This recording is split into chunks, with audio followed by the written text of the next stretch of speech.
In this video, I'm going to share with you where we put things and why we put them there, and then we're going to get into putting together the geothermal systems for heating and cooling and the utilities. So you remember back to our last video, we talked about figuring out the feasibility of where to put things. And so I referred back to that in my site plan to figure out what to do in what order also. So there's some known things about my project. I knew where the boundary was in the back and the sides. I didn't have to guess about that, but don't guess if you don't know. And then I had our local utility company has a service called UDIG, and I had them come in and identify where the power line and stuff was. So we knew where that came over to the house. And we knew that the well was here. And then our driveway came in like this. And so we had parking and snow removal here. So we had a couple of shipping containers sitting here. And this was a corral. And then we had this yard here set apart for the chickens. We had a chicken coop here. And then this was all garden. So we knew from the plans that the footprint of the greenhouse was going to be 40 foot a shipping container. It's going to sit in here, and I wanted 10 feet on each end to build up the dirt with. So that was 60 feet this way. And we have a 40 foot shipping container. It took 22 feet here for the greenhouse. So this was 8 and 22, and then I wanted 16 feet. So I had to stake that out so I knew what relationship all that footprint had with what was already existing, like the driveway, and how was I going to get there and walk in, and where was I going to park. So I just started laying that out with some stakes and figuring out where it was going to go. The first thing I had to do was move that chicken coop and get that all done out of the way. Then I had a clear space to go ahead and put the water spigots in first. So the next thing I wanted to do after I got the water done was to remove all of the topsoil in the footprint so I could reuse that in the garden or in the greenhouse and on the top of the back of the greenhouse. So I took all of that dirt and I moved it back here, all the topsoil, and just piled it up back here. And I had to get permission from my neighbor. It was just a farm field and out of season, so he let me stack the dirt there without any problems. So after that was moved, then I took this shipping container that I was going to use and I put it on logs and used the excavator and put it where it belonged. Now, of course, before I did that, I put some pads in there, staked it out, put some pads in there, and so that was all going to be level and supported so it wouldn't sink down. Now, I didn't have to put a lot of concrete there because this is all under dirt, so the frost can't get to it, and it won't be moving around. There's some things you need to know about shipping containers. They're made, of course, to be on ships, and they stack those things like that. So if you look at a shipping container, they're made to sit on these corners. So in the top of the shipping container, all this is just a metal sheet. It really, I mean, you can walk on it and you would bounce. The bottom of the shipping container, though, has floor joists in it, so it's really solid. So if you're going to put a lot of dirt on a shipping container, you actually have to turn it upside down to use it, and then build a floor in it. And then if you have to have this waterproof, then you have to weld sheets of metal on here and paint it and tar it and whatever to keep it waterproof. Now, I wasn't able to afford to do that, and I already had the shipping container. So what I decided to do was just use about 8 inches of dirt, just enough to have some grass on to keep this green up here after I was done. So because I couldn't put a lid on this, I shorted up with some 4x6. I mean, it looks a little bit like a mine in there. And then I put support posts under those. That's the thing you have to decide ahead of time, is how much dirt you're going to put on it, if any. And if you are going to put some on there, you're going to have to either flip it upside down and put a lid on it, or you're going to have to shore it up inside and be careful not to put too much of a snow load or a dirt load on top of it. So the weather can be a challenge when you're working on this stuff. So I just left the shipping container all buttoned up, and I cut a door in here. And I just went down to the Restore and got a cheap 36-inch interior door for that with a knob for like $15, and stuck that in there temporarily so I could go in there and work when the weather was bad and when it got cold. So the next thing I wanted to do was dig the hole for the climate battery. And I call that a climate battery because of what it's supposed to do. It's supposed to take the climate and store whatever that temperature is in it, and then you can bring it back up when you need it. It's working really well, but there's some things I would do a little bit different next time, and I'll share those with you as we go along. I dug a hole that was 10 feet deep and 10 feet wide, and it was about 40 feet long. So why did I choose that size? It's because that's the biggest hole I could dig with the excavator I had and the room I had on the site. And so I calculated how much pipe I could put in there, and I looked at that and did some study to see if that would be enough. Had to decide what size of pipe, and if I was going to put gravel around it, rock around it, or dirt, just put dirt back in it. So I did a little research on that, and the idea that we settled on was try to keep the top of the climate battery or the geothermal system at 5 feet. No more than 5 feet. And the reason we did that is because the temperature stays pretty constant there, and the frost can't get to it. And even though the frost only goes down 3 to 4 feet here, it can still get, affect what's beyond that. So we try to keep that at below 5 feet. And I could have just put pipe in here and then put dirt around it, and that would have worked okay. But it doesn't change temperature or store temperature change very well. What we settled on was to use 6-inch pipe that was perforated. Now if I was using dirt, I wouldn't buy perforated pipe. I would just use solid pipe. And I was able to buy this 6-inch perforated pipe pretty reasonably at Lowe's. It was like 100 and something for a 100-foot roll, and we used 500 feet. And then instead of just putting gravel or dirt around it, what we decided to do was use oversized rock, big rock, so it would have air spaces in it. The idea being is when we forced air down into it, is that with these holes, it would cool or heat the rocks. Thus, like a battery, we would be able to charge it.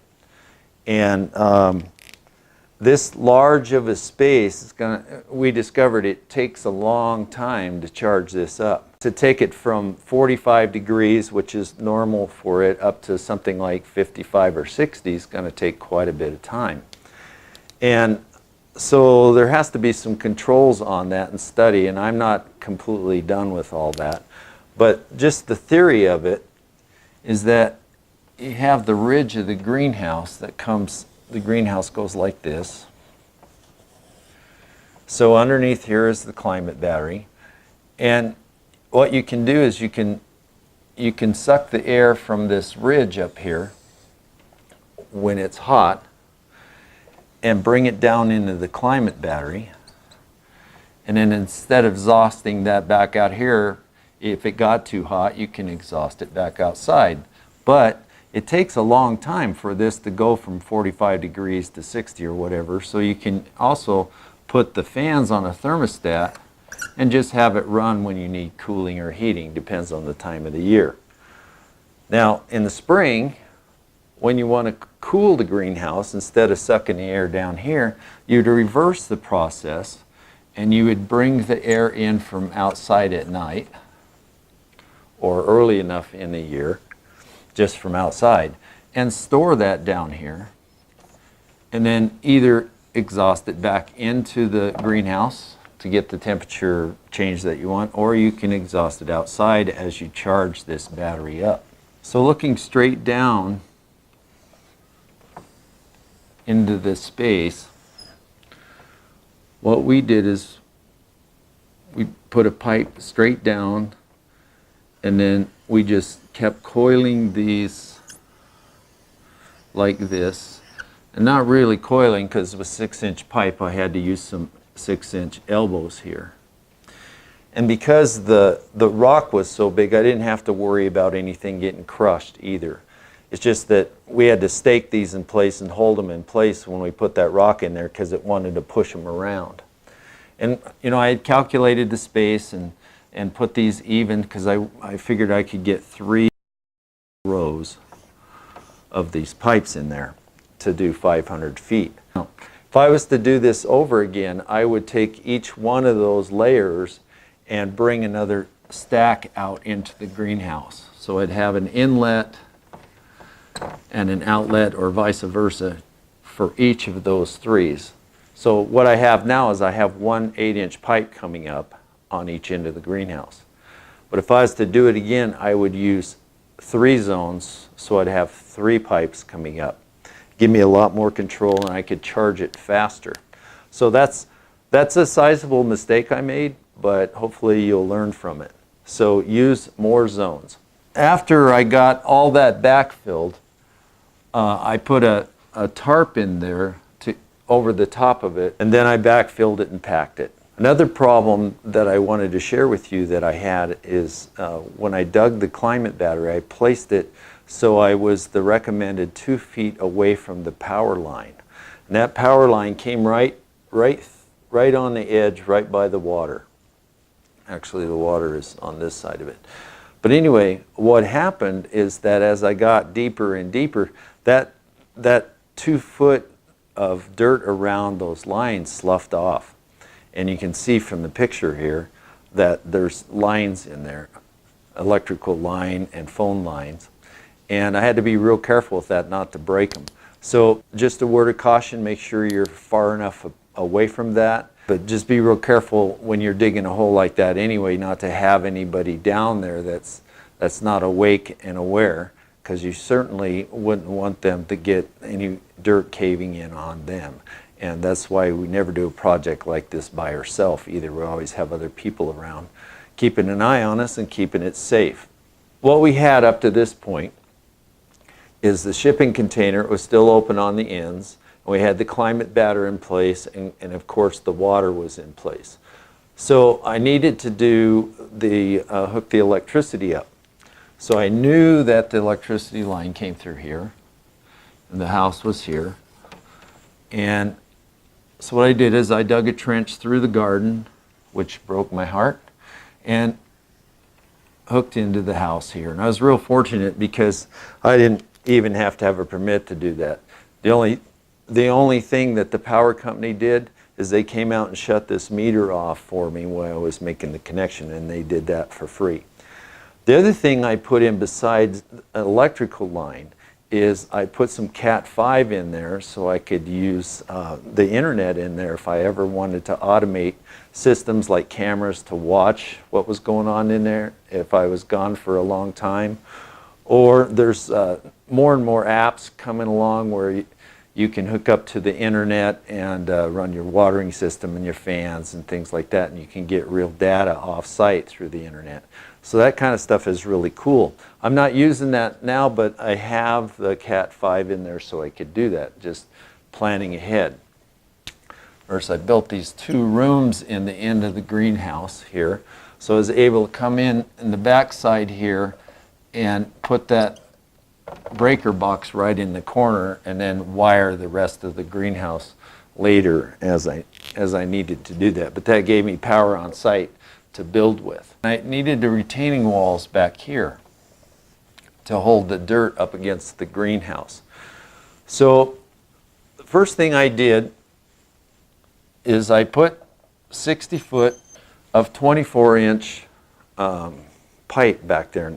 I shouldn't say pipe, because what I did is I found some barrels that had snap rings for the lid, and I was able to take the Sawzall and cut out the bottom of those and then snap them together. And you have to be careful what kind of barrels you use too, because you don't want anything caustic where when you blow air through that thing that it's going to poison you or your plants. And I tied in this room because I wanted to use that room for a root cellar, and I wanted to be able to get more cooling in there if I needed to. And then I held it back about 10 feet from this end, and then I tied 8-inch tubes in there so I could suck the air in here with a fan and go out like this and help heat or cool the greenhouse. The other thing I did is I built a little cover inside of this room. It has an automatic vent in there that opens if it gets above 70 degrees. It does that all on its own. And then I put another one in this wall. Idea being, in the wintertime, I don't want to be sucking ice cold 30 below zero air into this thing. So I put a lid on here, and I'm able to close this off. And then I close this off in here, and I'm able to suck air here from inside of the greenhouse and recirculate it in here. So this will get charged up from the dirt and get warmer. And right now outside as we speak, it's almost 90 degrees, and the air coming out of this is 45 degrees. Helps a lot with cooling the greenhouse, and it'll be helpful in the winter also, because I think it'll stay pretty much that 45 degrees all the time. The plan is to use all used tires and make tire walls back here. So we gathered up lots of tires. It was free. All we had to do is go get them. And I had a young friend of mine helping me with that. And then we started to put these tires on here. We also, one thing we did is in the footing, before we poured it, we put fence posts, and that'll help hold the tires. That's quite a project to put those tires in. I mean, you have to level them, keep them straight, and then you fill them full of dirt, and then you have to actually take like the ends of a sledgehammer and pack all that dirt around while you pry the edge of the tire up and get it all packed in there, and then you pack it again. Then we use some road fabric between that, just kind of hold it together. Well, it took usually over 45 minutes a tire. Well, if you have to pay somebody to do that, or you're kind of don't have the body to be pounding on things all day, that's really not a feasible thing to do. I mean, this thing went down in the ground 2 feet, and then it's about 7 feet tall, or maybe a little bit more. That's a lot of tires. So we didn't do it on this wall. So I had the shipping container here on the pads, and then I built a knee wall here so the trusses for the greenhouse could go down to the footings. The plan is to have a 4-foot foundation under the footing and then build the dirt up on the outside of this.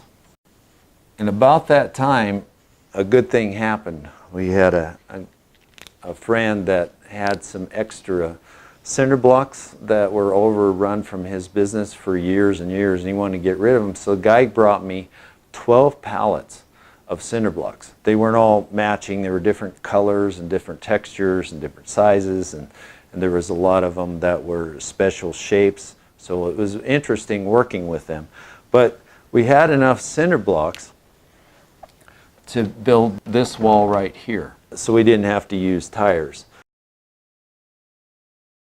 That's all the time we have for this video. In the next one, we're going to continue to talk about some of the construction, the footings and foundations, how we wrap the shipping container. The best way for you to stay informed and up to date is to subscribe and hit the like button and share. The sharing is really important to us. I appreciate that. And the comments. We love to hear from you and hear your questions. So until next time, catch you later.